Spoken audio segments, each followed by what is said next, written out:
Jadi kalau ada yang mengatakan tidak ada dalil yang wajib menghormati dzurriyyah Nabi, bukan tidak ada, Anda belum baca gitu. Seharusnya kurang jauh ngopinya, ya, kurang jauh ngopinya. Kopinya kurang kental Pak Eko gitu. Tapi jangan gitu, ngopi tok tas, yo buka kitab gitu ya. Belek-belek. Turu berarti deh. Iya. Intinya turu deh. Iya. Ya, sebelumnya Ustadz, yang harus kita garis bawahi itu takut ada orang-orang mengira kita ini fanatik buta kepada para habaib. Oh, enggak. Para habaib kalau salah ya tetap salah. Mereka semuanya ada para habaib yang mencuri ya tetap salah, harus dihukum seadil-adilnya. Tapi karena ini konteksnya nasab, ilmiah, maka kita bisa mengkajinya dalam perspektif para ulama. Karena kita tidak punya kapasitas berbicara nasab, ya kita tinggal sodorkan pendapat para ulama yang sudah sesuai dengan kapasitasnya. Begini, sikap para ulama itu Pak Dokter, kalau ada orang mengaku-ngaku dzurriyyah Nabi, dan ternyata tidak terbukti sebagai dzurriyyah Nabi setelah di cross check, nah maka ulama ini mendiamkan, tawakuf sudah dia dosa gitu, bukan malah menyebarkan fitnah begini begitu seperti yang dilakukan oleh ini, ya Laskar apa itu katanya, Laskar Dajjaliyah apa itu, lupa saya ya laskar apa namanya itu. Nah itu saya nyoba tes DNA lewat TikTok Ustaz ya. Filter TikTok. Ternyata saya keturunan Eropa. Bisa jadi saya masih sepupu sama Cristiano Ronaldo. Bill Clinton itu. Iya. Kayaknya gitu kayak. Ya kan ruwet. Tes DNA dilihat J1 Arab. Arab ini Arab mana gitu. Apa keturunan Abu Lahab? Kalau Mesir jadi Fir'aun nanti Ustaz. Kan ruwet kalau kayak gitu. Ilmu-ilmu yang tidak pasti itu udah diambil sama fikih memang.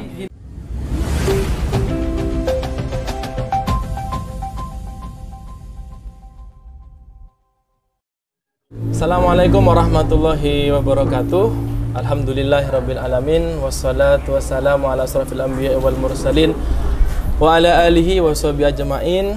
Alhamdulillah kembali lagi bersama Darkah Madinah edisi kajian milenial. Pada malam hari ini ya kita bersama narasumber kita ya Gus Wafi. Assalamualaikum Gus. Waalaikumsalam warahmatullahi wabarakatuh. Dan moderator selanjutnya ada Ustadz Hakam. Gimana Ustadz kabar? Sehat? Alhamdulillah. Baik Dokter. Meskipun ada serak-serak bahasa ini. Alhamdulillahirabbil alamin, kita bersama-sama panjatkan puji syukur kehadirat Allah Subhanahu wa taala karena pada malam ini kita bisa sharing santai Gus ya.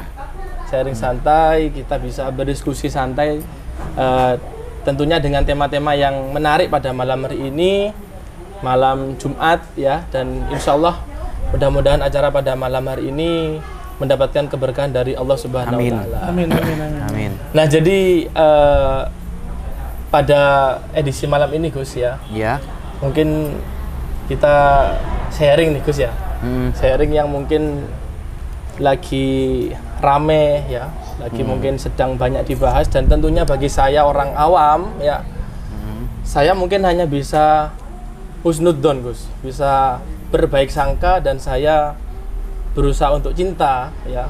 Nah, bahasan apa pada malam hari ini tentang habaib ya, dimana habaib yang mungkin saya awamnya tahu Habib ini adalah keturunan Nabi Muhammad, kan gitu Ustaz ya? Ya, keturunan daripada Nabi Muhammad, dan saya sebagai orang awam, tugas saya ini hanya berusaha untuk husnudzon dan berharap untuk ikut gandol sama para beliau-beliau gitu.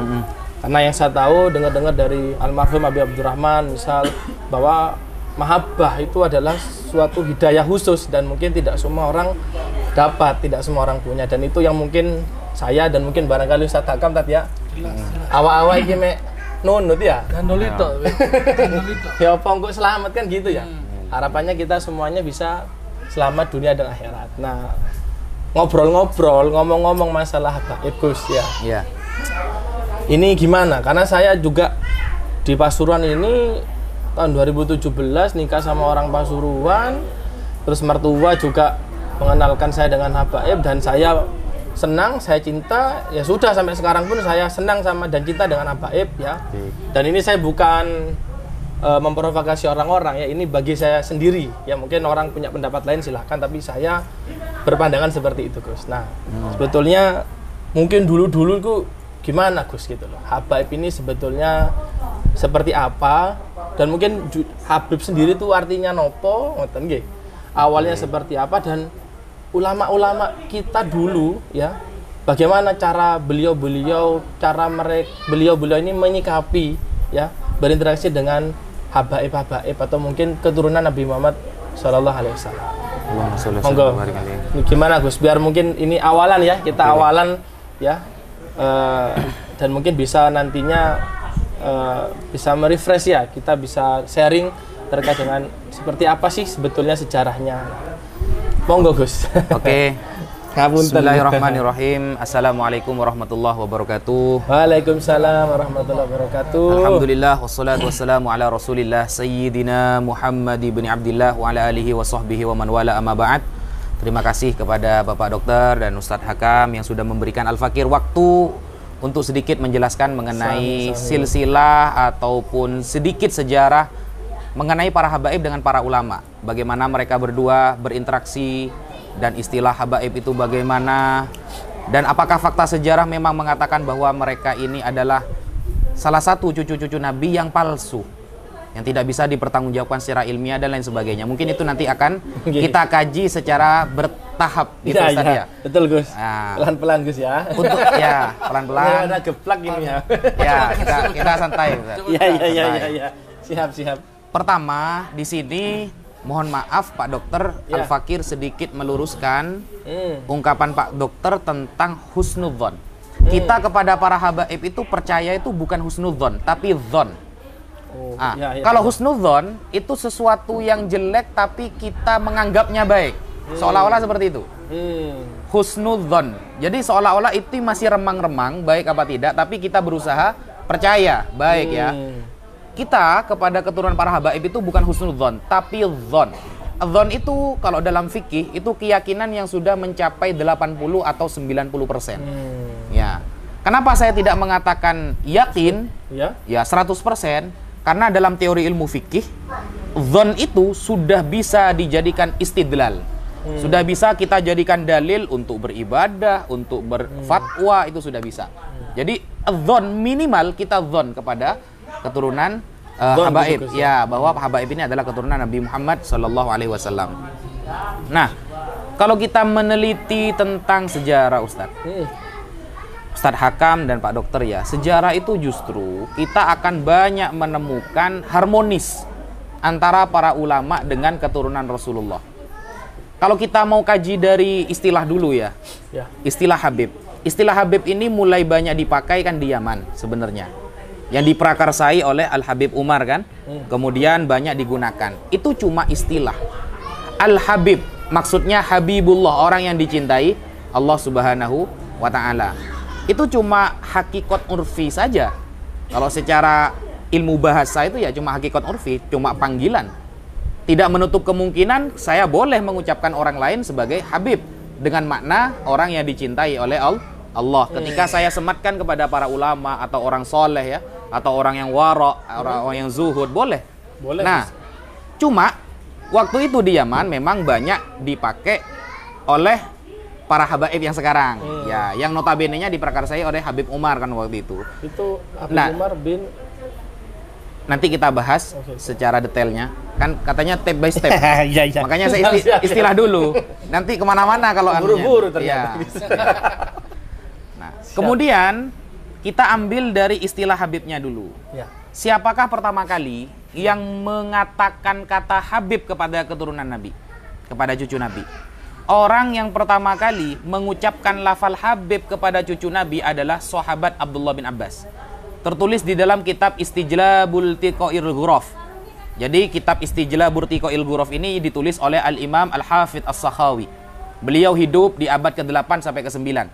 Nah, beliau mengutip sebuah riwayat yang isnaduhu sahih, sanad riwayat ini sahih, tidak ada pertentangan di dalamnya.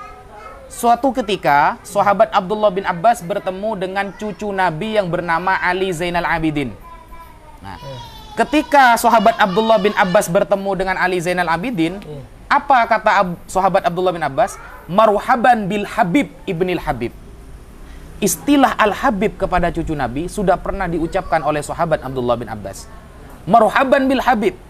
Selamat datang wahai Al-Habib ibnil Habib, putra dari Al-Habib.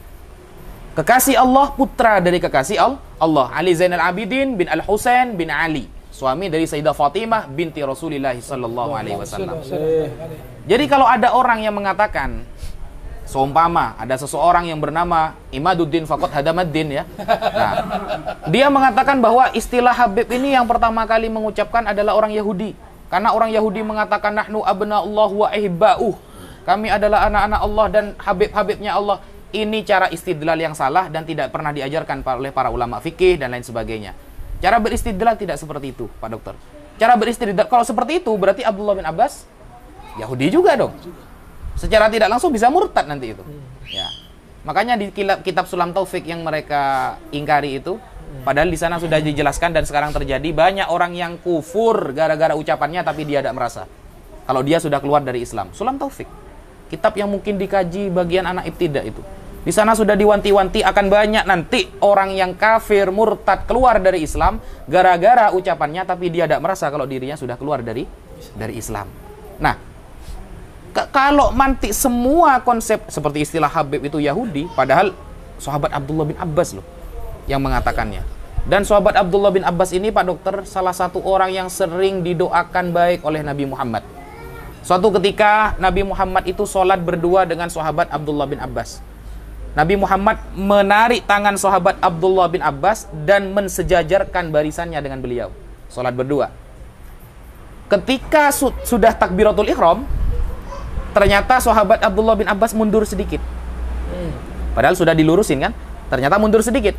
Nah, wa ba'da ma faragha minas shalah, setelah Rasulullah selesai salat, Rasulullah bertanya kepada Abdullah bin Abbas, "Kenapa kamu kok mundur sedikit? Padahal aku sudah mensejajarkan dengan aku." Apa kata sahabat Abdullah bin Abbas? Tidak ada yang pantas salat sejajar dengan engkau karena engkau adalah utusan Allah. Gara-gara mengucapkan seperti itu, Rasulullah mendoakan sahabat Abdullah bin Abbas agar ditambahkan fahman wa ilman fiddin, pemahaman dan ilmu di dalam agama. Bahkan yang masyhur riwayat kita ketahui, Allahumma faqihu fiddin wa 'allimhu ta'wil. Ya. Berilah pemahaman dalam agama dan ajarilah Abdullah bin Abbas tafsir Al-Qur'an. Nah, itu dalilnya. Itu istilah Ustadz ya. Belum kita melacak kepada sejarah karena secara bahasa itu cuma hakikat urfi saja sih. Istilah Habib ini disematkan kepada orang lain bisa. Yang penting cocok dengan nisbatnya. Habibullah, kekasih Allah, kita sematkan kepada orang yang soleh. Boleh. Kira-kira seperti itu, Ustaz. Oh, Masya Allah. Ya. Jadi ternyata memang dari zaman sahabat sudah sempat muncul ucapan sudah dipanggil Habib sudah. Ya. Isnaduhu sahih itu, Ustaz. Saya gak mau pakai yang do'if, takut dikritik nanti. Kita pakai yang sahih awalan wa akhiran. Ya, tapi itu Gus ya. Jadi memang seiring berjalannya waktu memang kan masyarakat di Indonesia khususnya semuanya memang harus ilmiah, sehingga ya seperti itu jadinya harus jelas, harus detail, sehingga muncullah pembahasan-pembahasan mungkin yang seperti kemarin sempat bermunculan. Ya. Terus benar. Bahwa memang ternyata dari zaman sahabat pun sudah seperti itu gitu Gus ya. Benar. Nah, kalau untuk ulama-ulamanya Gus, mungkin yang paling banyak kan sikap mungkin, ya. Iya, sikapnya gimana kira-kira? Kalau kita melihat Ustaz, Pak Dokter ya, Iya. dan Ustadz Hakam, kita kan tahu ada riwayat yang sangat masyhur. Pertama dari sahabat Abu Bakar.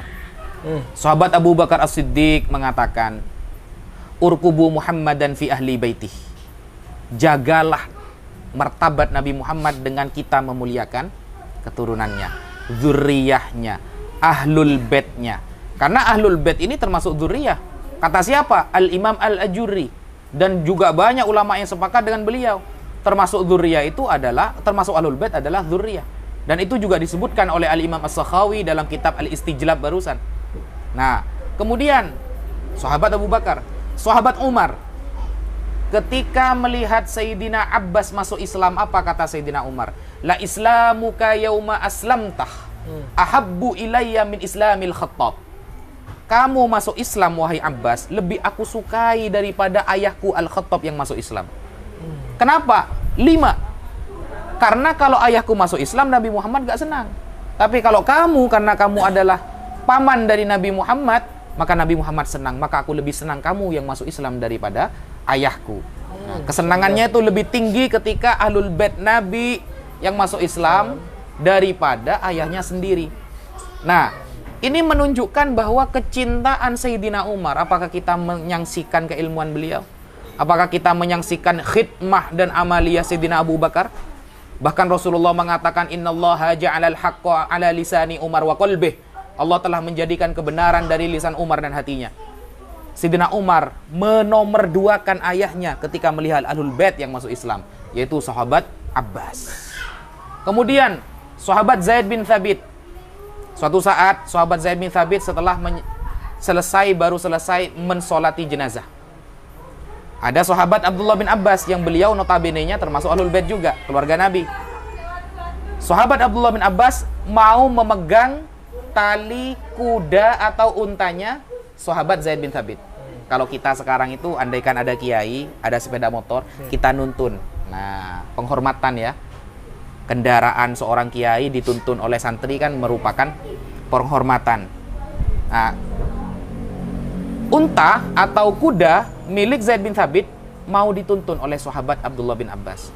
Melihat itu, maka Zaid bin Thabit mengatakan, "Khalli anhu ya bna ammi Rasulillah." Oh, jangan, enggak usah. Wahai putra dari pamannya Nabi saya, enggak usah gitu. Apa kata sahabat Abdullah bin Abbas? Hakadza naf'alu bil ulama, beginilah aku memperlakukan para ulama. Bayangkan Ahlul Bait, ya, keluarga Nabi memperlakukan ulama sedemikian rupa memuliakan. Lalu apa balasan sahabat Zaid bin Thabit? Langsung dicium tangannya. Wa hakadza naf'alu bi ahli baiti nabiyina. Dan beginilah juga kami menghormati Ahlul Bait keluarga kami. Begitu harmonis antara ulama dengan Ahlul Bait. Tidak seperti sekarang, Ahlul Bait sama para ulama malah diadu domba. Begitu, saya lanjut. Gus, berarti kan juga sempat saya dengar ya, ngapunten kalau salah ya. Soalnya saya dokter loh, Gus, bukan. Nggih. Jadi nanti kan kalau masalah dokter kan masih masalah tes DNA-nya nanti gitu kan. Dokteran nanti.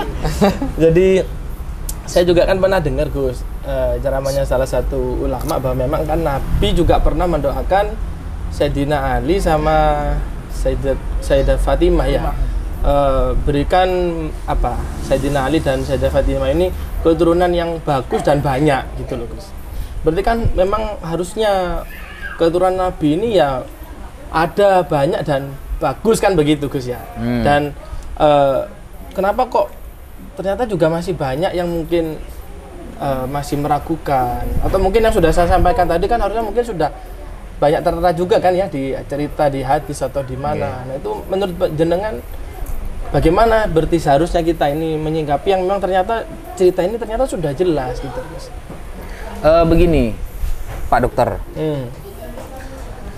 Imam Ghazali itu pernah mengatakan di dalam kitab Ayyuhal Walad bahwa salah satu penyakit yang tidak ada obatnya ketika kita benci kepada seseorang karena hasud, dengki, iri.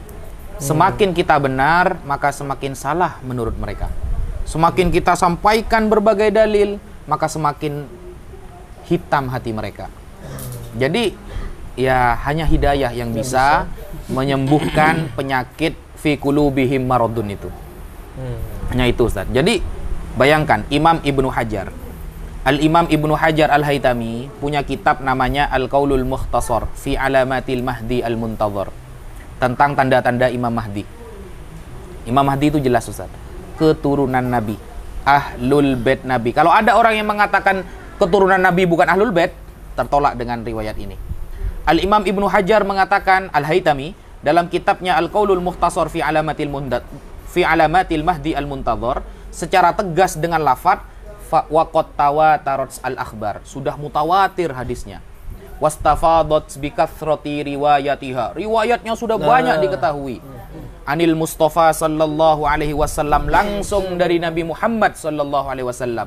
Tentang apa? Bimaji'il Mahdi, bahwa akan datang Imam Mahdi wa annahu min ahli baitih, dan dia adalah ahlul baitnya. Sudah mutawatir, sudah syuhra istifadah langsung dari Nabi bahwa Imam Mahdi yang merupakan keturunan adalah min ahli baitihi, termasuk ahlul bait Nabi. Wa annahu sayusa'idu Isa ala qatlid dajjal, dan dia nanti akan membantu Nabi Isa untuk membunuh Dajjal bi Babiluddin bi ardi Palestin, di gerbang Lot di tanah Palestina.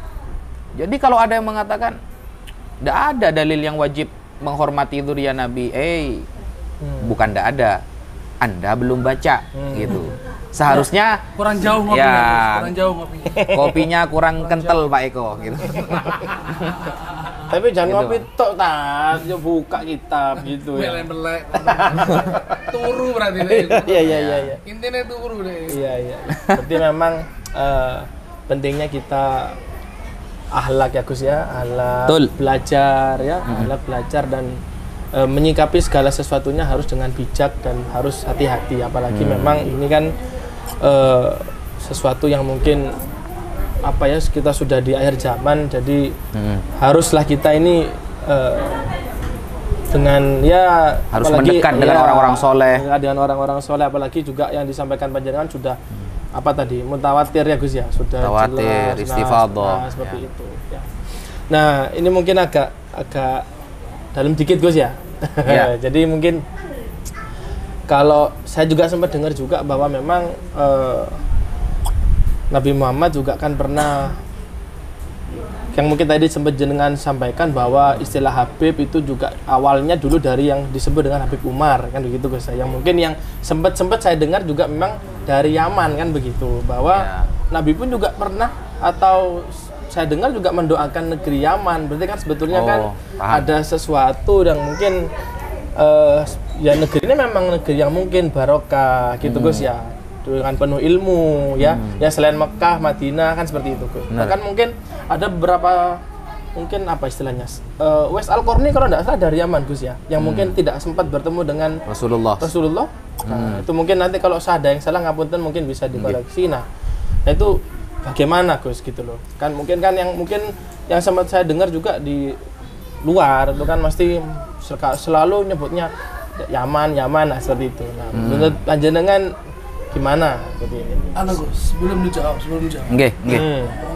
Mungkin dokter ini terinspirasi oleh omongannya Imaduddin yang bilang kita tuh jangan bilang ya tarim gitu loh.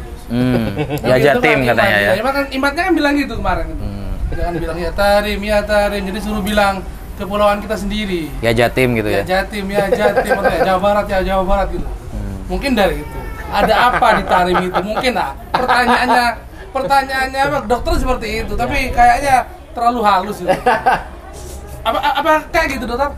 Ya kurang lebih seperti itu. Oh seperti itu. Tapi ada kelebihan dengan negeri Yaman, dan memang apakah memang istilah Habib ini memang awalnya Gus dari situ atau seperti apa gitu? Ya, jadi begini Ustaz. Bismillahirrahmanirrahim. Kalau kita lihat tentang hadis-hadis yang menerangkan tentang eskatologi, ya, tentang akhir zaman ya. Kalau bahasa di perkuliahan itu eskatologi istilahnya kan. Tentang akhir zaman, banyak sekali pujian Rasulullah kepada ahlul Yaman. Dua, yang selalu dipuji-puji oleh Rasulullah, dua itu Pak Dokter. Satu Yaman, dua Palestina. Contoh, pernah ada sabda dari Rasulullah, la yazalu ahlul gharbi zahirina alal haq hatta taqumas sa'ah. Ya, bahwa nanti ada ahlul gharbi dari kalangan umat Rasulullah yang akan selalu berada di atas kebenaran sampai hari kiamat. Wa fi haditsin akhar, di hadis lain dijelaskan, wahum bi baitil maqdis, dan mereka ada di Baitul Maqdis. Ini yang disampaikan oleh Al-Imam An-Nawawi dalam Syarah Sahih Muslim. Nah, yang kedua, Yaman. Nah, bahwa nanti kata Nabi, faman kariha alaihi fa alaihi bi Yamani. Kalau nanti di akhir zaman kamu tidak bisa datang ke Palestina, tidak bisa menjadi tentara Allah di Palestina, tidak ikut sumbangsi di sana, minimal faman kariha alaihi fa alaihi bi Yamani, maka pilihlah Yaman. Di sana juga ada jundun min junudillah, ada tentara-tentara Allah. Hadis-hadis eskatologi berbunyi seperti itu. Jadi ketika ada orang yang narasinya mulai membenci Yaman, mengajak untuk tidak membela Yaman dan lain sebagainya dengan cemoohan, bahkan ada istilah jongos Yaman, budak Yaman, kan gitu. Padahal secara tidak langsung mereka adalah budaknya Imaduddin ya. Nah, ini kan sebenarnya standar janda ini ya. Mereka mengatakan kita ini budak Yaman, padahal mereka budaknya Imaduddin dan apa? Papi Gufron ya, yang memiliki bahasa Surya ya, 16 ya. Surya 16 itu. 16. Nah, jadi bab-bab eskatologi itu banyak pujian Nabi nanti dari Yaman. Ya. Dan nanti orang-orang syiraruhum, orang-orang yang jelek di Yaman dan di Palestina nanti akan kumpul di Irak. Kumpulnya nanti di Irak. Nah, gimana Gus? Orang-orang yang munafik ya dan semacamnya yang ada di Palestina, di Syam ya, kalau lafalnya itu Syam ya, dan di Yaman itu nanti akan kumpul di Palestina, kumpul di Irak. Oh, Irak. Berarti Irak nanti tempatnya orang-orang yang munafik. Orang-orang ya. Yang keluar dari sebagian hadis tentang eskatologi menyebutkan syiraruhum yatahawwalu ilal Irak. Mereka akan berpindah kepada Irak. Dan khiyaru Irak akan berpindah yatahawwalu ila Baitul Maqdis. Ya. Orang-orang yang baik di Irak nanti akan berpindah ke Baitul Maqdis. Kalau lihat dari hadis ini, kok kayak selaras dengan ceritanya di perang Karbala pada waktu Sayyidina Husain ke Kufah waktu itu ya, ke Kufah ke Irak ya. Terus ditolak itu oleh orang Irak. Terus sampai ada terjadi pertumpahan darah di Karbala. Kok kayak selaras gitu dong. Wallahu a'lam, tetapi kalau kejadian Sayyidina Husain itu memang adalah kejadian yang memang terstruktur itu, Ustaz. Terstruktur. Dan saya sendiri tidak menemukan istilah nubuatan ya. Prediksi-prediksi bahwa beliau akan terbunuh di sana saya tidak menemukan. Tapi kalau untuk bab-bab eskatologi tentang tanda-tanda akhir zaman, ya memang nanti orang-orang yang jelek itu akan kumpulnya di Irak justru. Di Irak. Dan orang-orang yang baik itu nanti akan ada di Yaman atau di Syam. Salah satunya adalah Palestina. Dan untuk Yaman sendiri Ustaz, untuk Yaman itu khususnya di Tarim. Masyhur indana, masyhur menurut kita itu bahwa Tarim ini kan kota para wali. Para wali ini, kota Tarim ini kota para wali. Kalau seumpama ada orang yang mengatakan, kenapa kok bilang Tarim, tidak ya Jatim saja gitu. Nah, ini sebenarnya kegabrulan yang nyata Ustaz ya. Gabrul ini, kenapa? Orang-orang menyebut Tarim, lalu dikatakan ini mengandung sihir ya. Sampai mengatakan lagu ini mengandung sihir, sehingga kita tidak cinta kepada tanah air kita sendiri. Ini ngawur. Kenapa? Keutamaan Yaman sudah disebutkan oleh Rasulullah. Apakah Rasulullah ngajari sihir? Berarti kan seperti itu. Keutamaan Yaman terutama Tarim yang disebutkan oleh para ulama bahkan yang masih hidup itu keutamaan dari mereka. Kalau berarti apakah mereka mengajari sihir? Secara tidak langsung berarti Imad juga ngajari sihir agar kita cinta kepada Jawa Timur, kan seperti itu. Kalau kita mau balik-balik seperti itu aja ya. Ketika Nabi Muhammad mencintai Mekah dan Madinah, lalu ada sahabat Hasan yang ahli dalam syair membuat syair keutamaan Mekah dan Madinah. Apakah ngajari sihir? Kan nggak seperti itu konsepnya gitu. Ya, itu sebenarnya konsep-konsep orang-orang yang sudah mulai banyak belajar bahasa Suryani, Ustaz. Kebanyakan bahasa Suryani akhirnya kebelinger gitu. Itu kira-kira. Gini loh. Kan apa? Ya jahat. Anak sendiri kan pernah baca di Diba Ad-Dibai karangannya Habib Abdurrahman apa? Abdurrahman Ad-Dibai ya? Ad-Daiba ya. Itu kan ada itu di salah satu syairnya wasafinul linajati idza hiftamin tufalikul ada. Itu kan di sana diibaratkan bahwasanya Ahlul Bait itu seperti chefnya Nabi Nuh. Apa? Perahu gitu ya. Perahu. Apakah dalam syair itu menerangkan bahwasanya kalau kita tarik ke belakang, flashback ke zamannya Nabi Nuh, orang yang tidak naik ke kapal itu kan hanyut. Bukan, memang kufar kan? Kufur. Sampai Kan'an sendiri kan laisa min ahli katakan. Innahu laisa min ahlik, innahu amalun ghairu shalih. Makanya. Berarti ini menerjemahkan tuh ya, Pak. Wasafinu linajati ini menerjemahkan gimana? Ya, sebelumnya Ustadz, yang harus kita garis bawahi itu takut ada orang-orang mengira kita ini fanatik buta kepada para habaib. Oh, enggak. Para habaib kalau salah ya tetap salah. Mereka semuanya ada para habaib yang mencuri ya tetap salah, harus dihukum seadil-adilnya. Tapi karena ini konteksnya nasab, ilmiah, maka kita bisa mengkajinya dalam perspektif para ulama.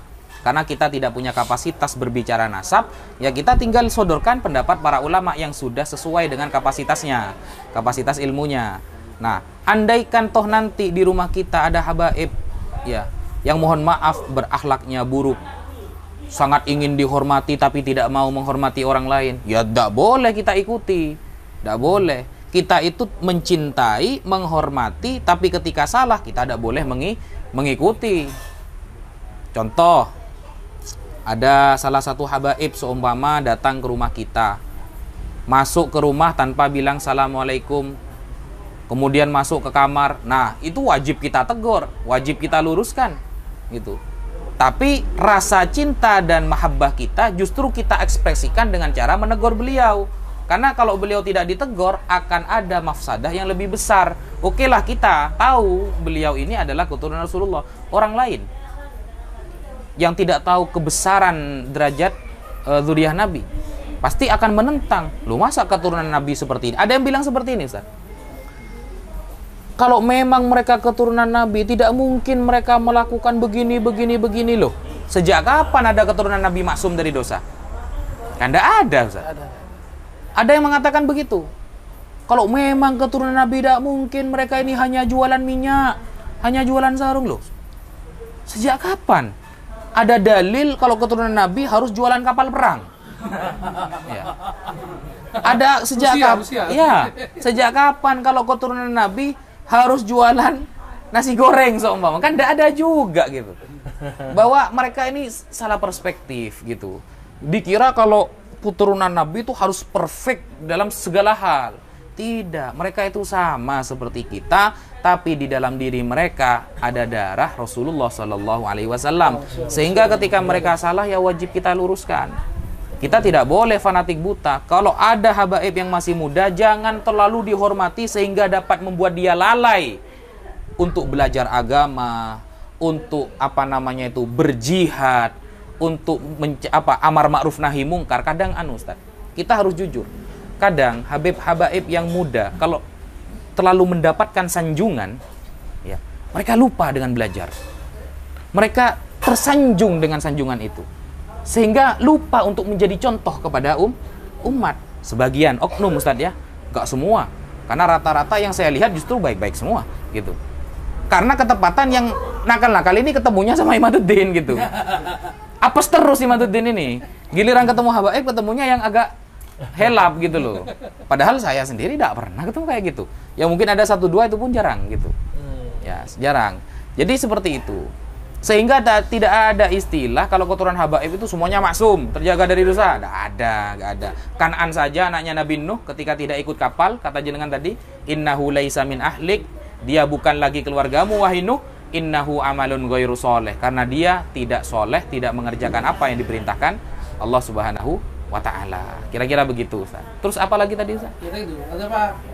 Itu kan kita dianjurkan itu oleh Syekh Abdurrahman Atiba. Itu kan untuk ikut dalam perahu itu. Betul.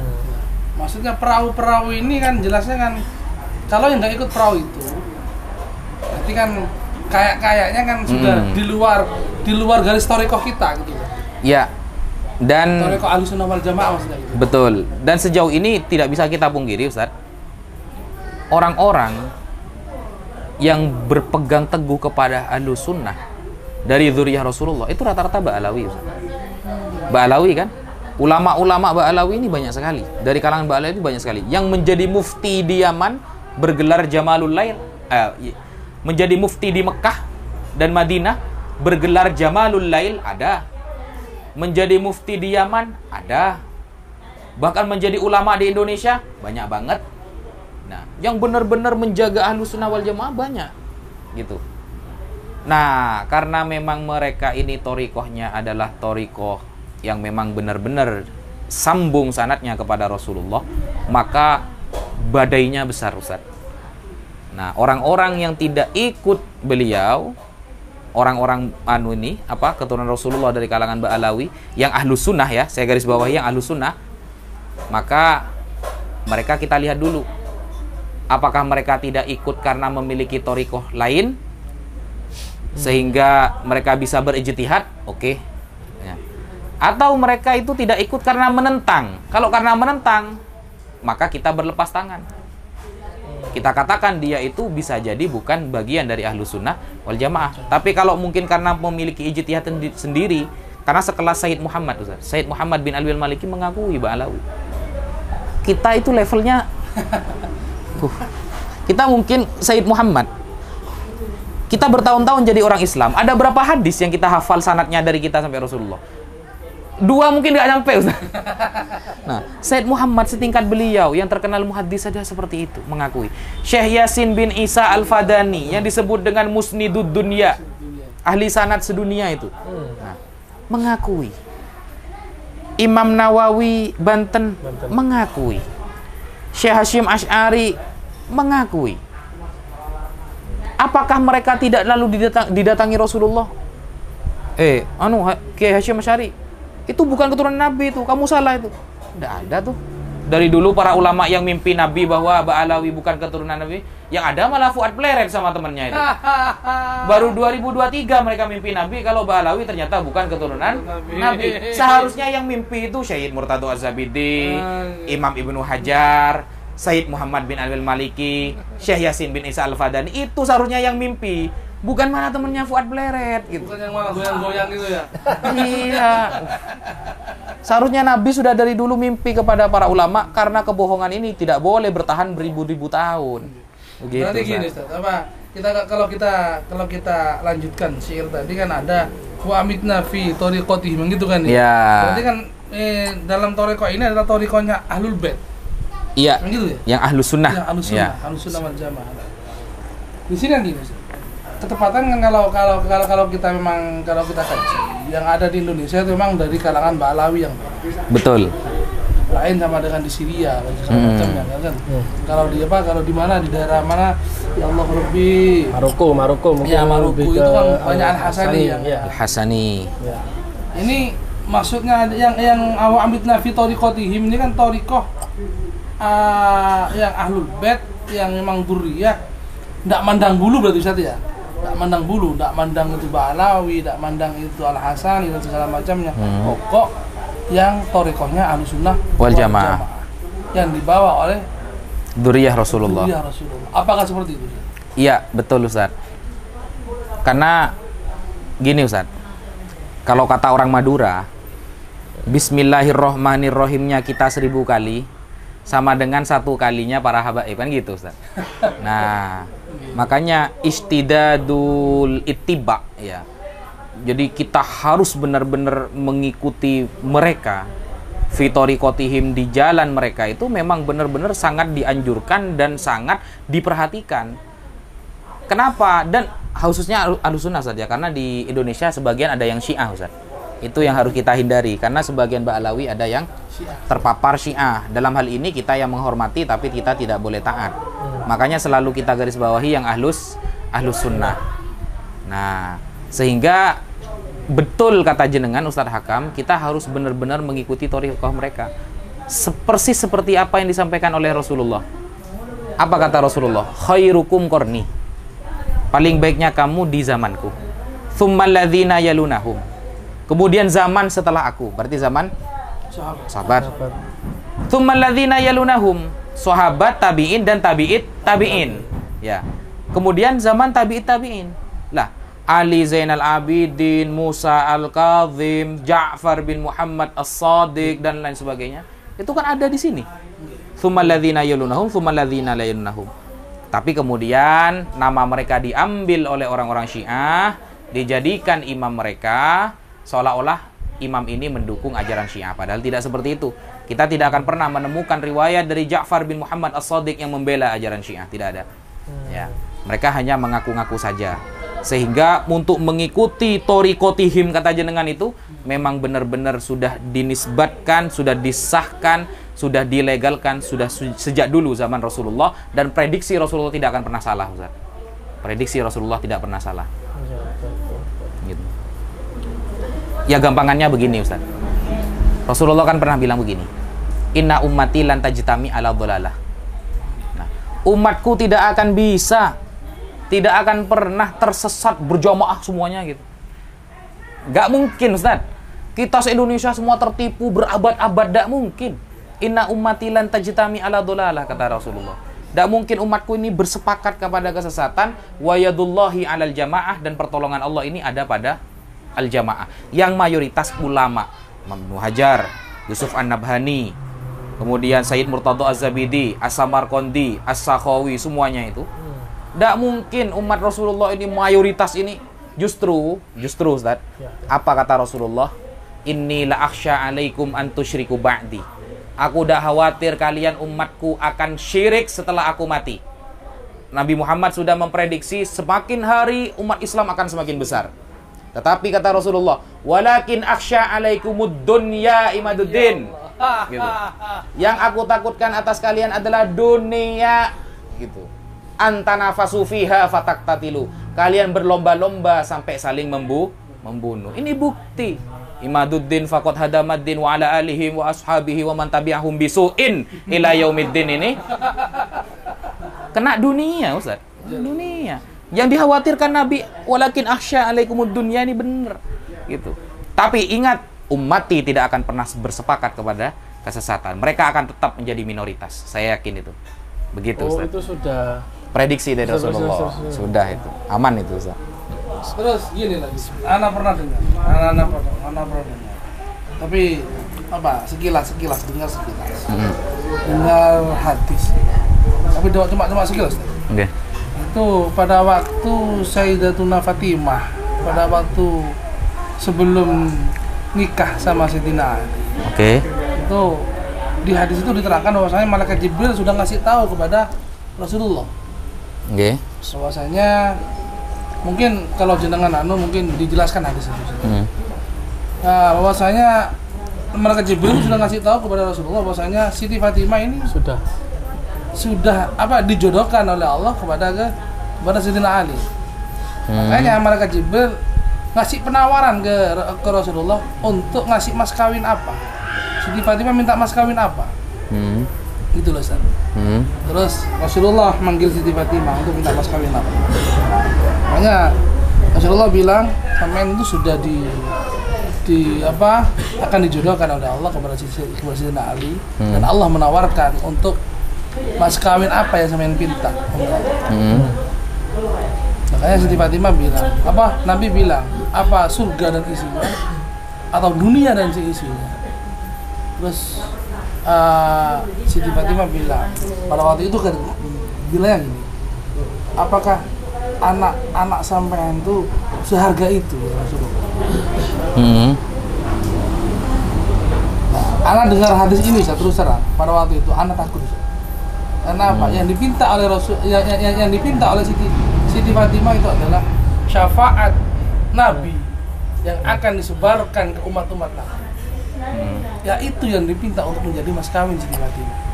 Berarti kalau kita kaji hadis ini, sertifikat, anggaplah sertifikat, sertifikat syafaat Nabi bisa kita peroleh dengan tanda tanganan Siti Fatimah.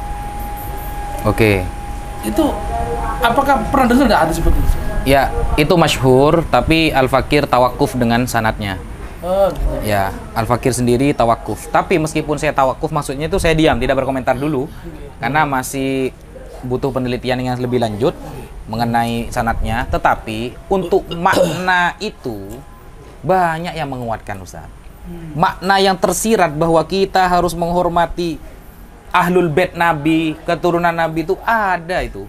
Meskipun anggaplah ini seumpama dhaif ya, anggaplah dhaif ya. Apakah ada yang lain? Banyak, Ustaz. Contoh, Al-Imam As-Suyuti yang semakna dengan itu.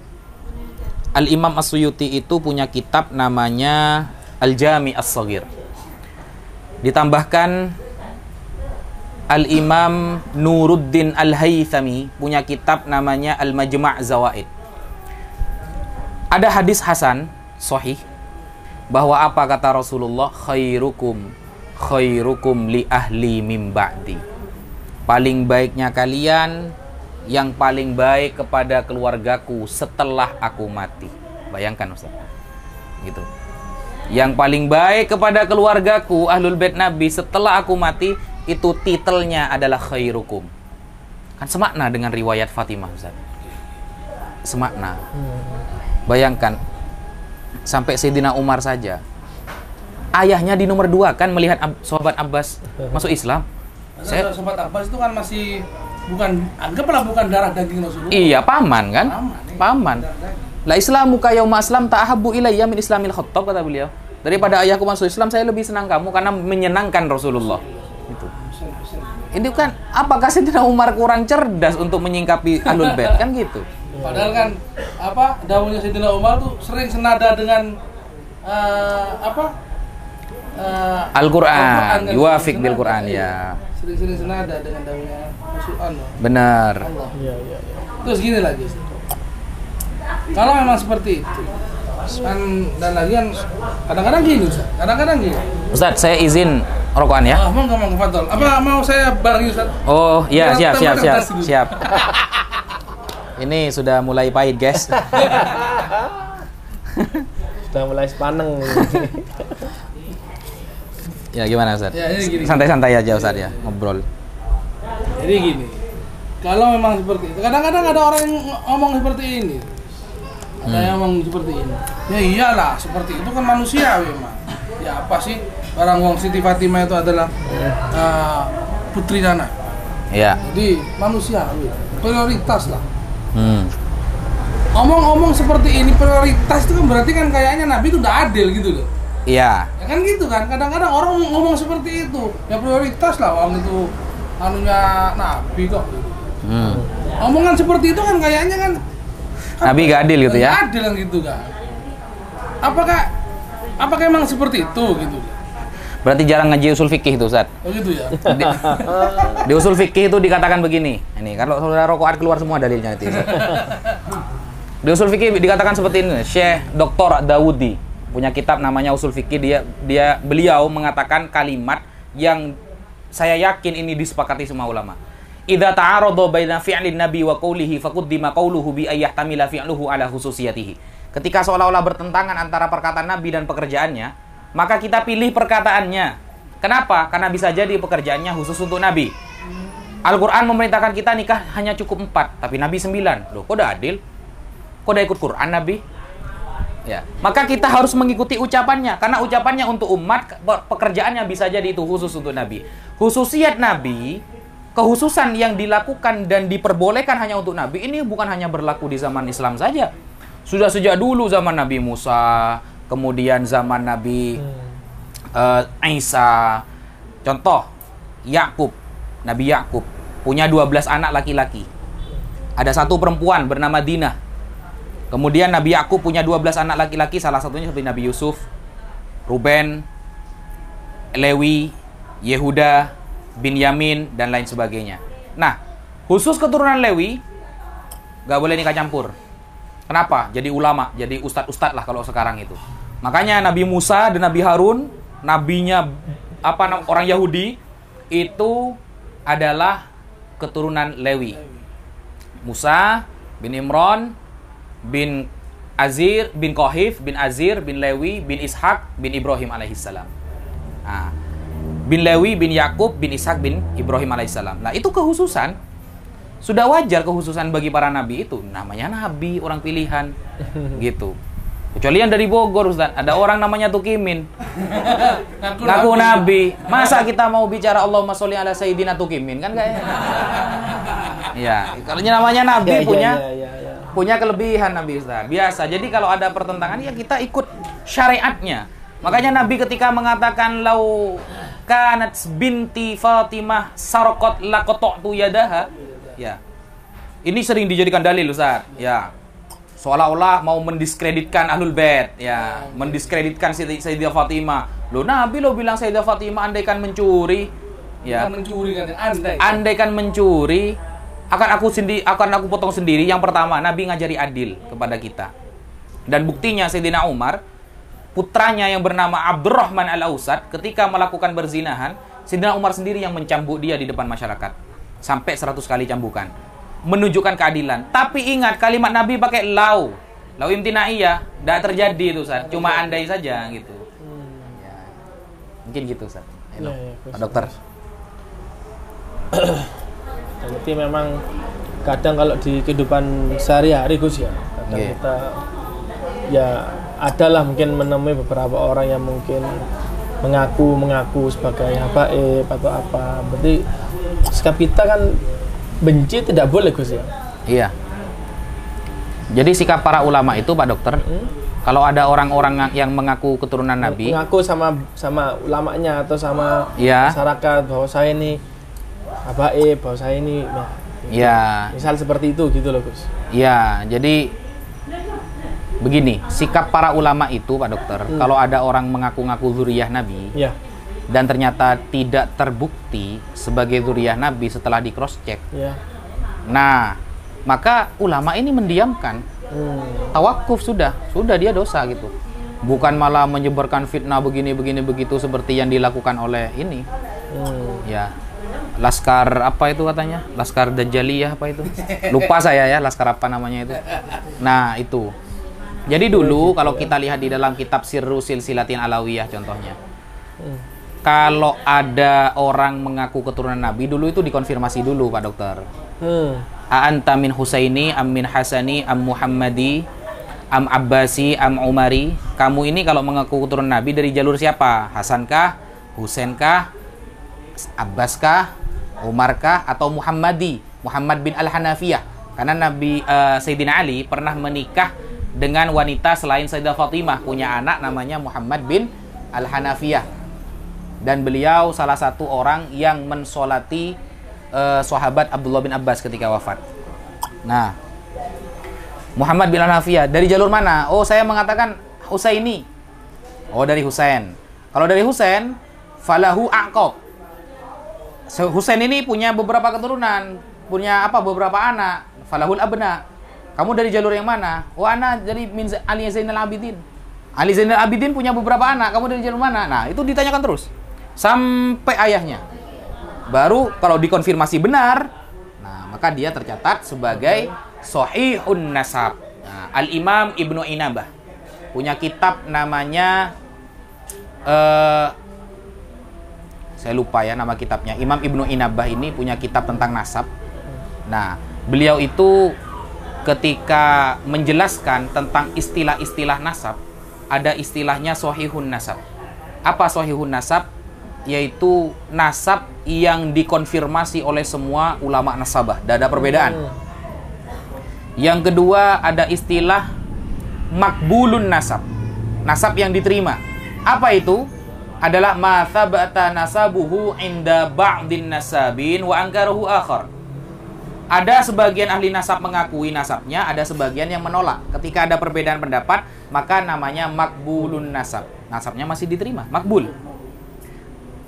Ada yang namanya mardudun nasab.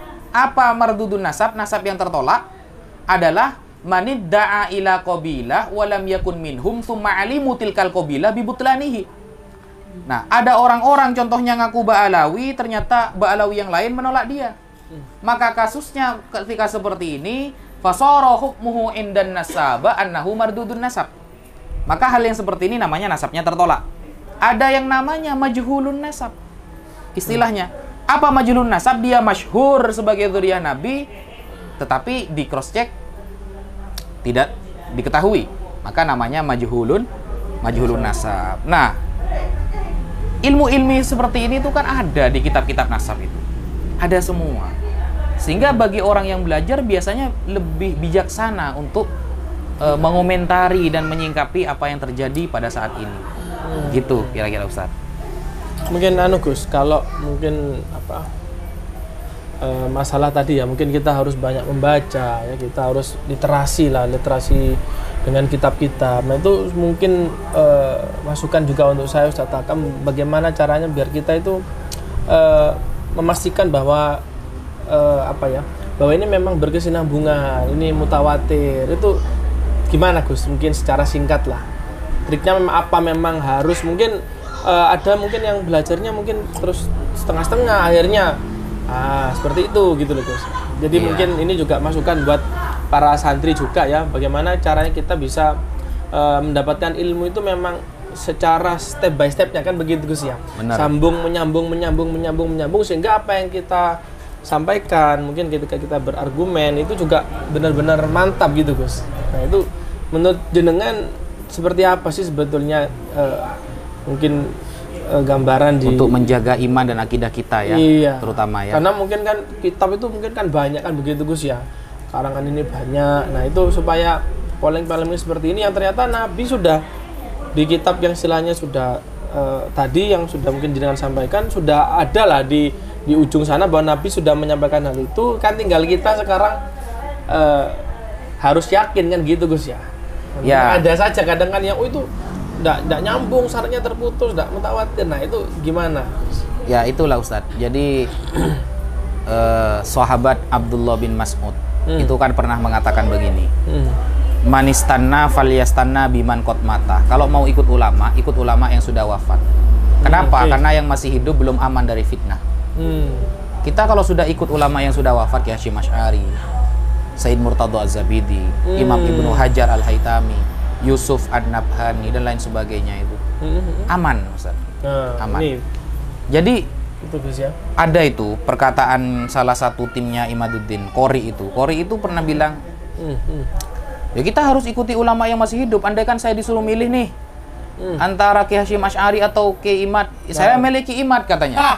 Karena Ki Hasyim Asy'ari itu sudah wafat. Kita kan nah ini gue nanya kan, nah ini ternyata memang ada gitu loh. Harus ikut Ki Imad lah gitu. Kan apa namanya itu, Ki Hasyim Asy'ari sudah wafat. Kita kan interaksinya sama ulama yang hidup. Ini menentang perkataan sahabat Abdullah bin Mas'ud.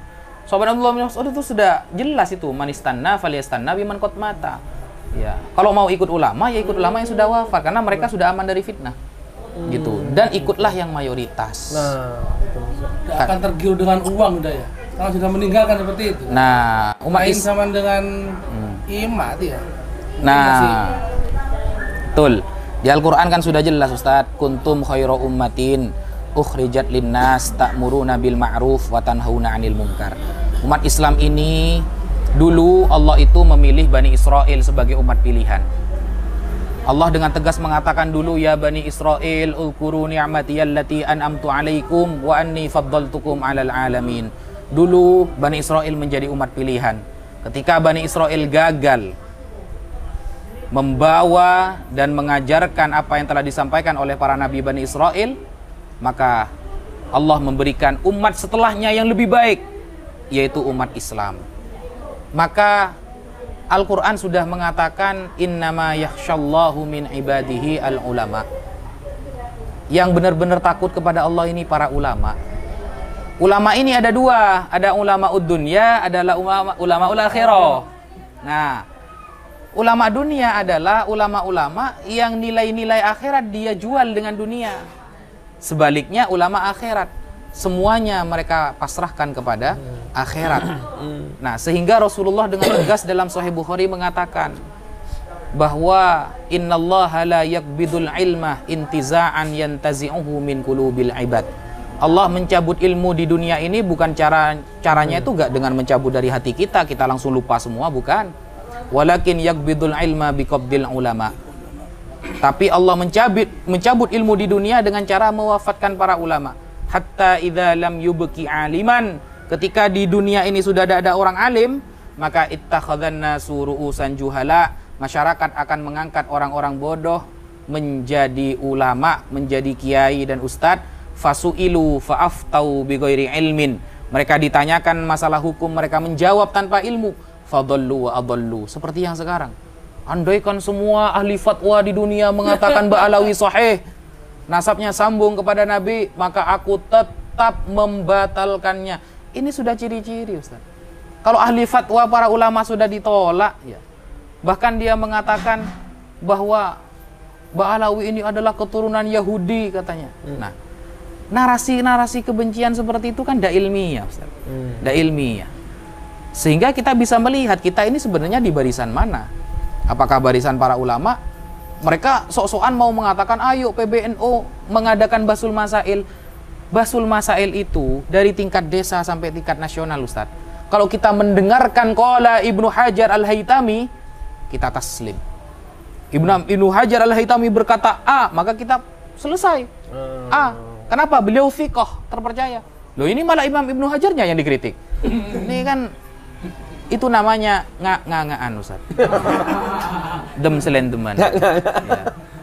Ya, kira-kira seperti itu. Ibnu Hajar dikritik ya. Ibnu Hajar dikritik. Apalagi kita gitu ya. Ini benar-benar hajar hati mereka ini. Betongku. Perlu dihajar.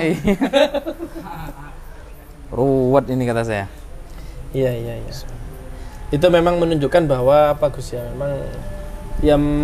memang kita ini sebagai manusia ya tentu ada batasan ya. Salah satu mungkin batasannya ya kita ketika sudah yang mungkin seperti tadi sudah ahli ya sudah kita pasrahkan pada ahlinya. Nah, kan seperti itu Gus ya. Katanya mereka Ustaz. Pak Dokter. Ya bisa jadi Imam Ibnu Hajar tidak meneliti. Bisa jadi Ki Hasyim Asy'ari tidak meneliti. Ya daripada percaya ke kamu, mending percaya Imam Ibnu Hajar lah gitu. Itu levelnya belum apa-apa sudah mau ngeritik ulama-ulama kelas kakap gitu loh.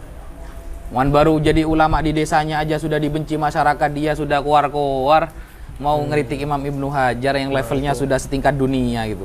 Iya. Kalau sudah begitu sudah nggak bisa ditanggapi lagi kan Gus. Istilahnya kalau sudah mengatakan masih perlu bukti ilmiah, istilahnya apakah ya itu tadi tidak ilmiah, apakah ada istilahnya penelitiannya memang ini benar-benar benar apa tidak kan seperti itu kan. Betul. Itu kan memang kita perlu apa ya, kalau istilahnya kita turuti keinginan seperti itu ya kan bahaya juga Gus ya. Ya, itulah perbedaan antara bodoh dan dungu. Ada dalilnya ini, makanya kajian malam hari ini saya sudah siap semua dalilnya gitu. Syekh Hasan Hittu, mazhab Syafi'i. Iya. Alim dalam fikih. Beliau mengatakan begini, al-jahil yata'allam wal ahmaq yunakishu bil batil. Kalau bodoh itu belajar. Kalau dungu selalu membela kebatilan. Nah, mereka ini dungu. Berarti bukan bodoh ya. Kalau bodoh mesti menerima kebenaran. Belajar dan menerima kebenaran. Kalau ahmak, kalau dungu selalu membela kebatilan. Berarti ahmak itu kan Ustaz ya. Anak-anak dengar kalau ahmak itu kayak diidentikan dengan hemar kayaknya. Gitu. Kayaknya gitu.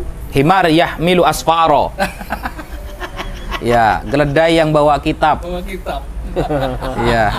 Iya. Kan ada di Quran tuh, Quran. Ada ayat itu. Quran itu ayat itu kan. Iya, bener. Yahmilu asfaro. Ya Allah. Terus Ya. ini Ustaz. Ini Gus. Ini apa nih? Kita sekarang kan bicara cinta lah, cinta. Bagaimana kita cinta ke habaib, bagaimana kita cinta kepada dunia. Kalau kita ngomong-ngomong bahasa cinta, ya mabuk lah.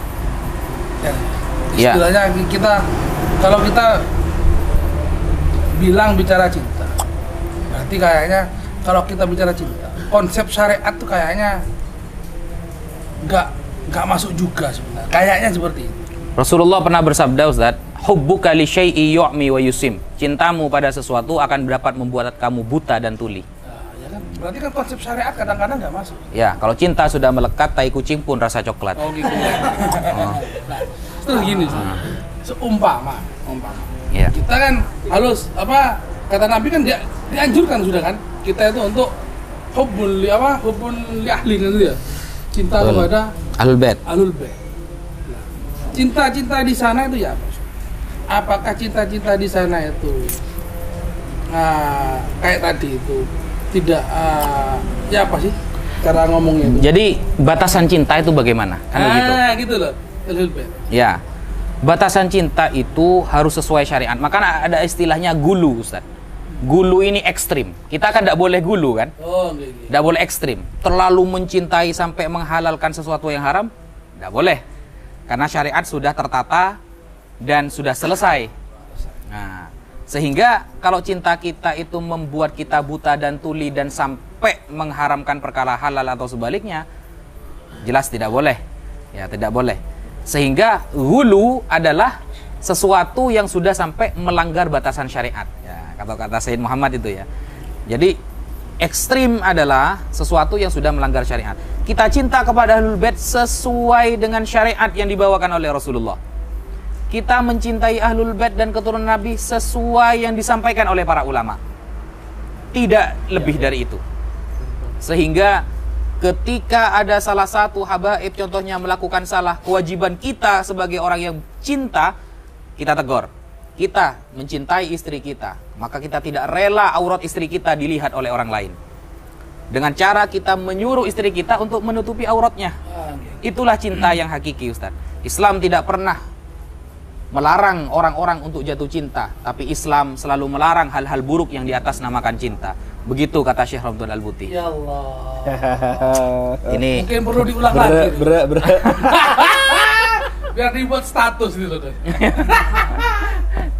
Ya itu Zat. Jadi Islam tidak pernah melarang kita untuk jatuh cinta, tapi Islam melarang hal-hal buruk yang di atas namakan cinta. Al-Buti, Syekh Ramdhan Al-Buti. Cak danggus ya. Iya. Katanya cinta melihat habaib salah malah difitnah. Bukan ditegur malah difitnah. Katanya cinta melihat habaib bermaksiat malah digibahin, bukan dilurusin. Nah, ini bukan cinta itu namanya. Bukan cinta. Karena cinta itu butuh pengorbanan, Gus ya. Oh iya jelas Ustaz. Kita kalau lihat sepak bola Ustaz. Iya. Sampai subuh Ustaz. Kenapa? Cinta kan? Ya. Iya, sampai hafal namanya itu. Ada Messi, ada Neymar ya. Ada Cristiano Ronaldo. Wah, itu sampai hafal itu ya. Andai kan ditanyakan nama-nama istri Nabi kadang tak hafal aja. Kamu main bola hafal kepi. Leso, bodoh. Gitu. Ya Allah. Ya. Makanya ada kata-kata untuk malam hari ini Ustadz. Sandal swallow yang kita bawa ke masjid lebih baik daripada karfil namun kita bawa ke diskotik. Ya. Jadi ya sederhana tapi berdata lebih baik daripada bersorban mewah tapi bahasanya Surya 16 gitu. Ya. Terus gini Gus. Ini mau ada dokter juga. Ya. Tak kira jenengan mau nanya tentang wa maqolina rahmata Baghdad gitu. Nanti itu ya. Kita apakah dulu yang iman dulu gitu. Kita kupas. Wa maqoli itu gampang gitu. Kita nggak akan ngikuti orang-orang bodoh seperti itu. Iya. Terus gini. Ini mau ada dokter. Jadi kan gitu kemarin kan gini. Ada sebagian duriyah Nabi itu sudah melakukan tes DNA. Oh, tes DNA ya? Sebagian. Oke. Dan ada indikasi bahwasanya memang ada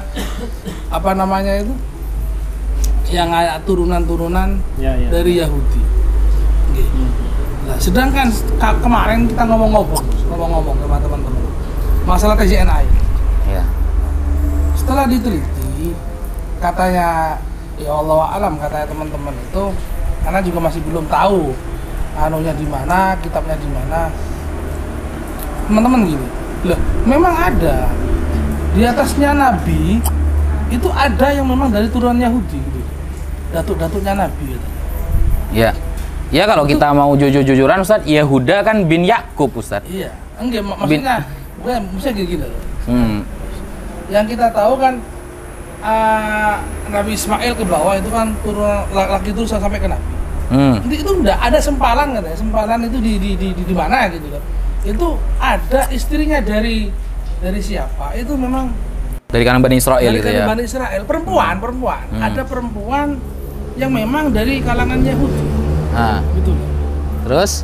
Nah, apakah ada di tes DNA itu juga yang turun dari Yahudi yang perempuan ini dari atasnya Nabi ya? Bukan dari Nabi ke bawah, bukan, mempengaruhi juga gitu loh. Itu kan sudah 7 turunan. Iya. Apa di atas 7 turunan segala macam. Untuk tes DNA sendiri Ustadz, itu sudah ada Majma' Fiqhil Islami ya. Ada Kongres Fikih Islam pada tahun 2010 yang di sana dihadiri oleh para ulama juga yang pakar. Itu bukan para ulama salaf Ustadz, kholaf yang baru-baru saja. Zamannya siapa? Yang ngarang kitab Fiqhul Islami wa Adillatuh, Syekh Wahbah Az-Zuhaili. Nah, di zaman beliau bahwa tes DNA ini kalau bagi orang yang nasabnya sudah ditetapkan oleh ahli nasab, tidak boleh hukumnya Ustaz. Mengandalkan atau membawa-bawa tes DNA kepada orang yang nasabnya sudah diifbat oleh ulama nasab itu tidak boleh. Nah, kemudian tes DNA sendiri maksimal kan katanya sih, itu pun masih meragukan. Hanya maksimal batas 5 keturunan. Itu pun kan sulit Ustaz. Jadi ilmu-ilmu yang tidak pasti itu tidak diterima oleh fikih. Makanya fikih ini adalah suatu ilmu yang menyampaikan kita kepada dhon kan. Dhon ini berarti kan keyakinan 80 sampai 90%. Nah, DNA ini jangankan 80, 50-50 aja nggak masuk Ustaz. Buktinya saya dibuat tes DNA di Facebook Gus. Turunan Amerika. Iya. 90% turunan Amerika gitu, 10% turunan Cina. Iya. Ada konde gitu deh. Ya itu. Saya nyoba tes DNA lewat TikTok Ustaz ya. TikTok, ya. Filter TikTok. Ya, Ternyata saya keturunan Eropa. Eropa. Bisa jadi saya masih sepupu sama Cristiano Ronaldo. Bill Clinton gitu. Iya. Kayaknya gitu kayak. Allah, Rabbi. Ya kan ruwet. Tes DNA dilihat J1 Arab. Arab ini Arab mana gitu ya. Apa keturunan Abu Lahab? Kalau Mesir jadi Fir'aun nanti Ustaz. Kan ruwet kalau kayak gitu. Ilmu-ilmu yang tidak pasti itu udah diambil sama fikih memang. Gini Gus, memang benar kan, memang sudah difikskan dengan ulama ahli nasab. Memang tes DNA sih memang sebetulnya untuk menganggap keturunan atau bukan, ya memang menurut saya pribadi Gus memang bisa, karena kan oh iya, jenengan kan dokter ya? DNA ini kan tidak bisa, dia tidak mengetahui apakah yang namanya keturunan. Setahu saya kan harus jelas hubungan nikah Gus ya. Iya. Betul ya. Kalau misal memang ternyata dia tes DNA, tapi kalau ternyata misal luar nikah kan juga bukan keturunan Gus ya. Iya. Makanya mungkin tidak bisa memang DNA ini gitu loh. Dan mungkin untuk mengambil samplingnya sampai ke situ memang sulit gitu loh. Itu jenengan sebagai dokter ini ya. Ini dokter ya teman-teman ya. Saya tidak ikut-ikut ya. Iya, kalau kita kan taunya secara dalail ya, secara adillah. Memang secara ilmu kedokteran katanya sih dok, setelah saya pelajari, makanan dan kita hidup di mana itu mempengaruhi katanya sampel DNA itu. Seperti protein semuanya. Ya kalau setiap hari makannya nasi jagung Ustaz. Ya tes DNA-nya keluarannya M, Madura gitu. Ya. Kan gitu Ustaz. Kalau makannya nasi kebuli terus Arab mungkin ya. Arabnya Arab maklum nanti ya. Repot. Jadi ilmu-ilmu yang tidak mengantarkan kepada dhon itu memang nggak diterima oleh fikih. Karena fikih itu harus dhon. Enggak, gitu. Sekarang kan yang digaung-gaungkan adalah mulai mereka itu kan tes DNA, dan segala macam itu. Jangankan tes DNA Ustaz, hadis saja yang jelas-jelas sahih kadang nggak dipakai dalam fikih Ustaz. Iya. Karena harus butuh pemahaman para ulama yang kapasitasnya memadai. Hadis kadang nggak dipakai, apalagi cuma tes DNA gitu loh. Kan gabrul mereka itu Ustaz. Ya Allah. Ini sudah 2 jam lebih Ustaz. Gimana? Kita lanjut di sesi selanjutnya mungkin. Ya. Mungkin ini kan. Iya. Tadi kan kita sudah bahas masalah inilah yang ana mungkin perlu penjelasan bagi teman-teman santri yang sekarang ini. Kan mungkin kan imat asal muasal imat itu kan memutuskan nasab Alawi itu membatalkan membatalkan itu karena ada kitab yang memang tadi tidak menyebutkan Ubaidillah. Oke. Ubaidillah. Pembatalan itu kan memang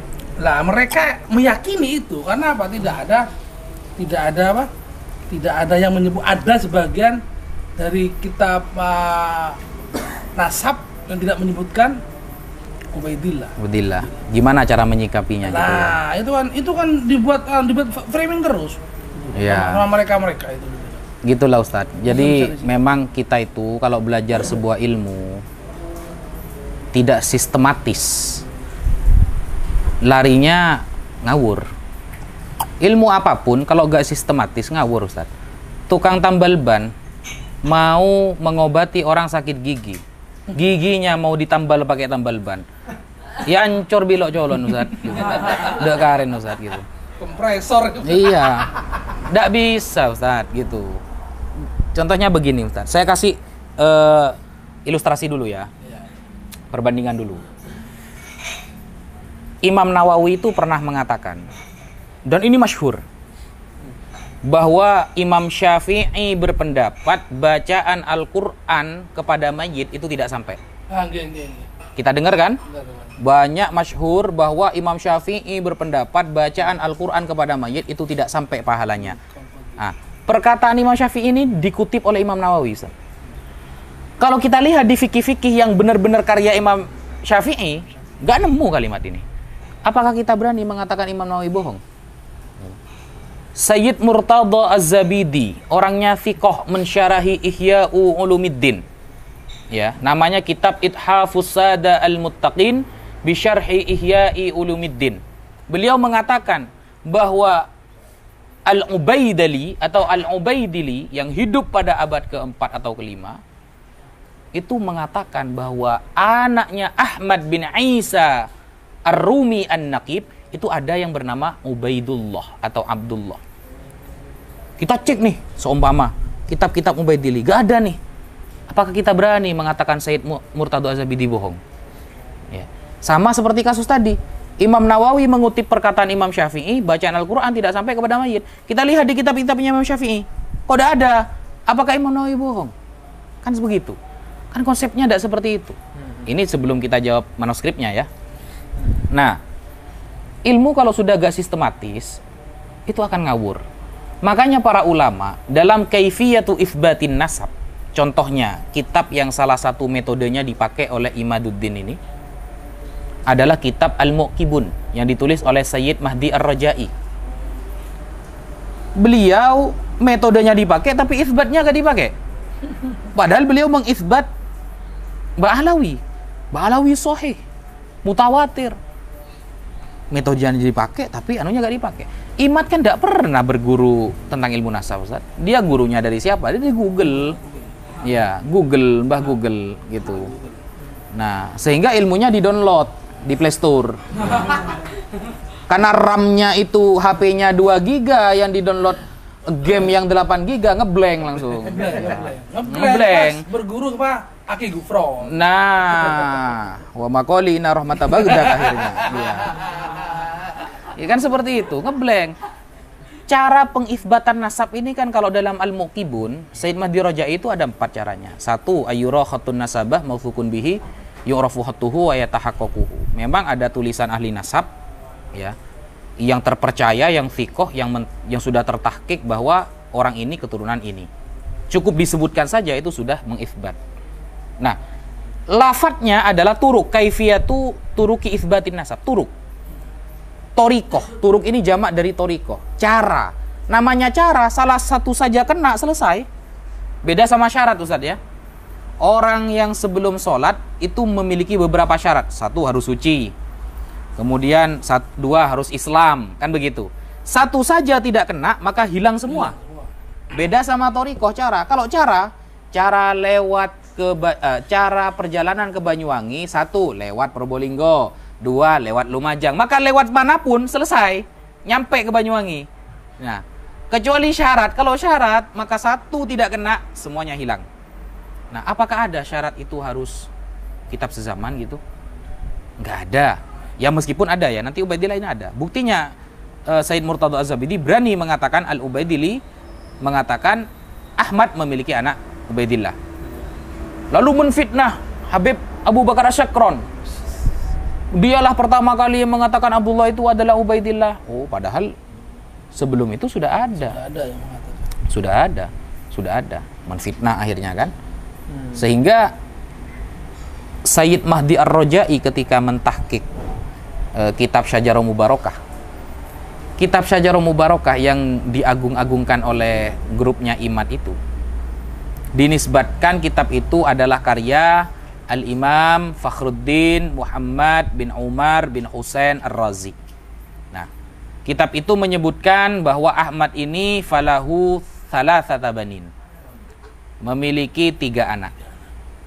Nah, 1 Muhammad, yang kedua Ali, yang ketiga Husain. Gak ada Ubaidullah di sana. Langsung diklaim palsu berarti kan? Langsung diklaim palsu katanya. Padahal waktu debat di nasab di Banten, Ustaz, saya tanya sanadnya Ali dan Husain dari mana? Itu gak jawab mereka. Karena sama-sama terputus 250 tahun. Apakah langsung kita mengklaimnya itu bohong? Kan gitu. Ada yang jawab, pendukung mereka. Hasan Sarip katanya namanya itu. Tapi jawabannya ya ngawur. Ya biasalah memang ketuanya aja seperti itu, apalagi tim hurinya. Nah, ini kan ada sanadnya. Bertanya kepada orang-orang Roy katanya. Orang-orang di Roy ditanyakan, memang anaknya ada yang Ali, ada yang Husain seumpama. Loh, kalau cuma bertanya seperti itu berarti selesai sudah. Kita nanya kepada orang di zaman sekarang, Habaib itu keturunan Ubaidullah bukan? Iya, selesai. Kalau cuma pakai nanya-nanya seperti itu langsung jadi dalil kan Ustaz? Gitu. Cuma nanya, nggak dilihat yang ditanyakan ini fiko apa tidak atau bagaimana? Langsung jadi istidlal. Nah ini kan ngawur sebenarnya. Mereka ini sudah ngawur. Apakah ada? Ada, manuskripnya ada. Nanti ketika sudah selesai beberapa referensi yang kita tulis, kita bukukan, mereka akan melihat kebenaran Ustaz. Nanti saya yakin 100% meskipun nanti kita sampaikan abad ke-4 ke-5 tidak akan sampai selesai di sana. Ya, pasti sekarang kan sudah mulai tes DNA. Tes DNA ada selesai, keturunan Yahudi. Keturunan Yahudi lagi dan terlagi gitu.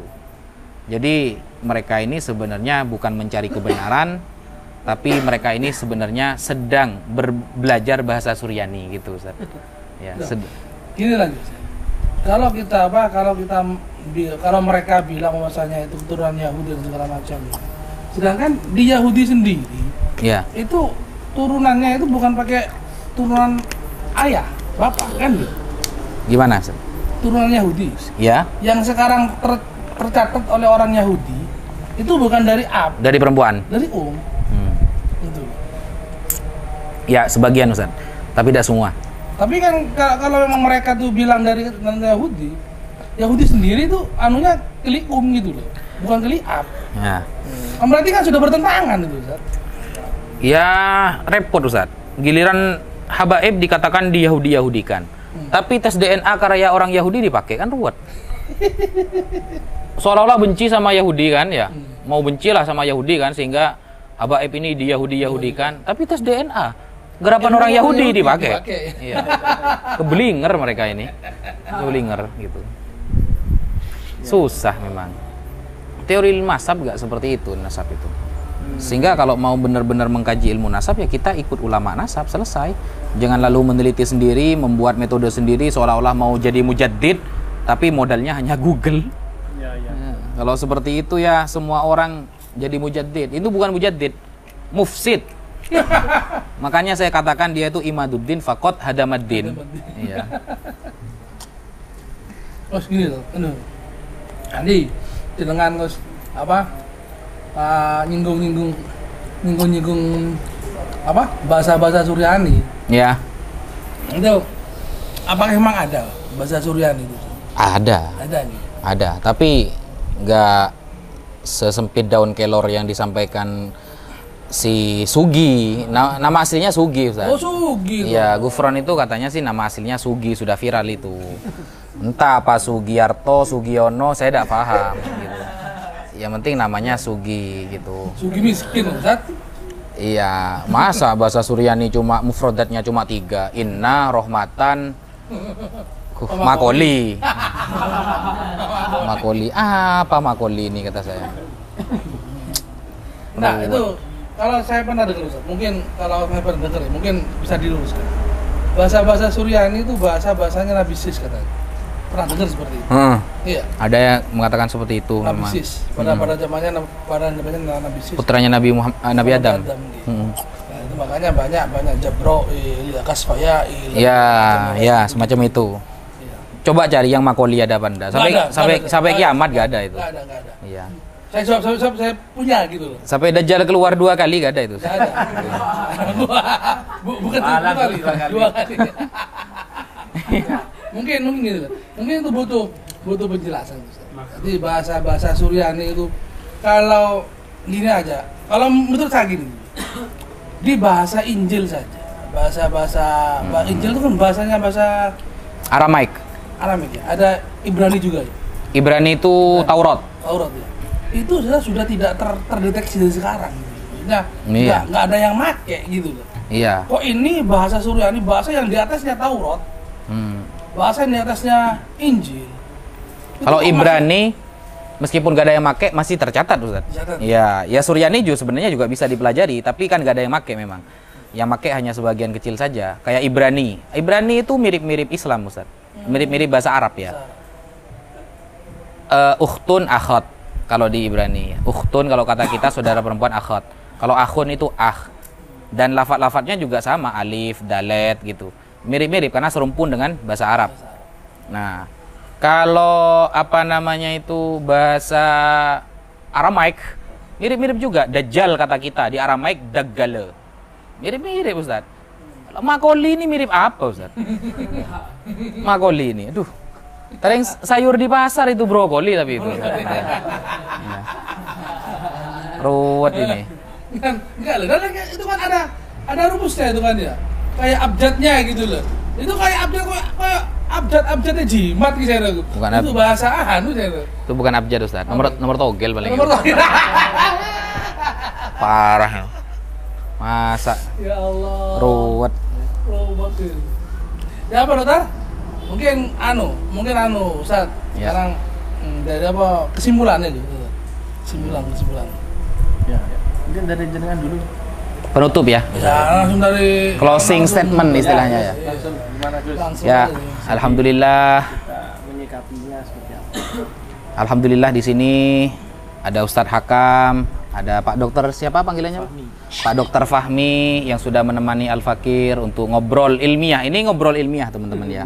Santai tapi ilmiah gitu ya.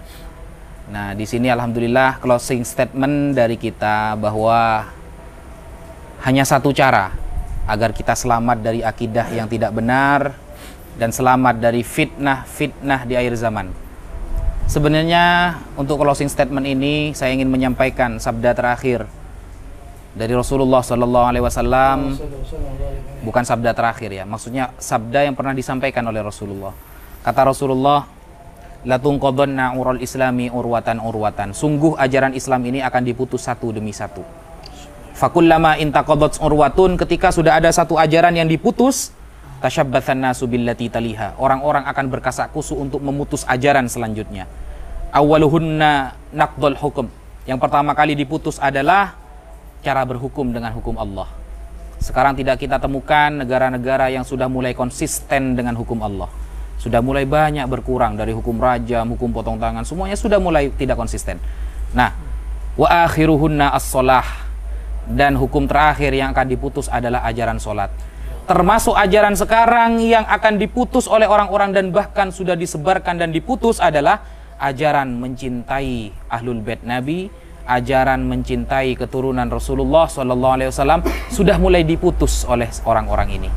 Maka cara yang paling tepat agar kita selamat dari semua fitnah itu, maka banyaklah berkumpul dengan orang-orang soleh. Kita wiritan gak ada yang istiqomah Pak Dokter. Sholat kita masih males, ibadah kita masih pas-pasan, sedekah kita pun masih pas-pasan. Maka cara terakhir agar kita selamat adalah sering-seringlah berkumpul dengan orang soleh. Imam Sufyan bin Uyainah mengatakan, zikru sholihin tanzilur rahmah.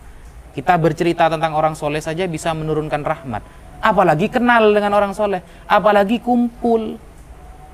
Makanya jangan jauh-jauh dari orang soleh, karena fitnah sekarang sangat berbahaya. Dan saking dari bahayanya, sampai bisa mengeluarkan kita dari agama Islam menjadi orang yang kafir. Naudzubillahi min dzalik. Mungkin sekian dari Al-Fakir, kurang lebihnya Al-Fakir mohon maaf. Walafu minkum. Wassalamualaikum warahmatullahi taala wabarakatuh. Waalaikumsalam.